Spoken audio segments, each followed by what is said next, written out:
లేదు తినిపించను అంటే బాగోదు కదా, అందుకని ఓకే అని చెప్పని తినిపించడం జరిగింది. తను ఒక ముద్ద పెట్టుకున్న తర్వాత నన్ను ఫోర్స్ చేసి తిను, నువ్వు కూడా తిను అని చెప్పని ఇంకా తినిపించడం జరిగింది అనమాట. ఇలా తను ఒక ముద్ద నేను ఒక ముద్ద అలా తినడం జరిగింది. ఇంకా మేము నార్మల్ గా అనుకున్నాం కదా, ఒక ప్రసాదం లాగా భావించి మనం తింటాం అనమాట. బట్ అందులో ఇంత మ్యాజిక్ ఉంటది, ఇలాగ నేను చేంజ్ అయిపోతాను, నా బాడీలో నా మాటల్లో ఇన్ని చేంజెస్ వస్తాయని నేను ఎక్స్పెక్ట్ చేయలేదు అనమాట.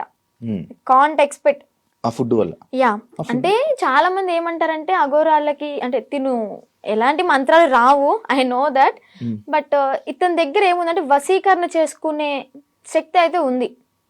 అంటే మారాడు, ఏదో ఒకటి నేర్చుకోకుండా అయితే రాడు కదా. ఈ అమ్మాయిల్ని ట్రాప్ చేయడం, అట్రాక్ట్ చేయడం అనేది బాగా నేర్చుకున్నాడు. బాగా అంటే బాగా. ఎలా అంటే కన్న తల్లి దగ్గర చిన్నప్పుడు నువ్వు ఎంత బాగా అయితే ఆమె చెప్పే మాటలు విని నువ్వు పాటిస్తావో, ఆ తల్లిదండ్రుల్ని మర్చిపోయి అన్న తమ్ముని మర్చిపోయి ఇతని మాట వింటావు. ఇంకా ఎలా అంటే ఇప్పుడు హచ్చుకోకే ఆయనక వెళ్ళిపోయినట్టే, కుక్కలాగా ఇంకా అతని వెనక తిరిగిపోతూ ఉంటాం అనమాట. ఎప్పుడు రియలైజ్ అయ్యానంటే ఈ విషయం నేను అలా జరిగిన తర్వాత మ్యారేజ్ కూడా, ఇది ఒక పెద్ద హాట్ టాపిక్ అయిపోయింది అనమాట మీడియాలో.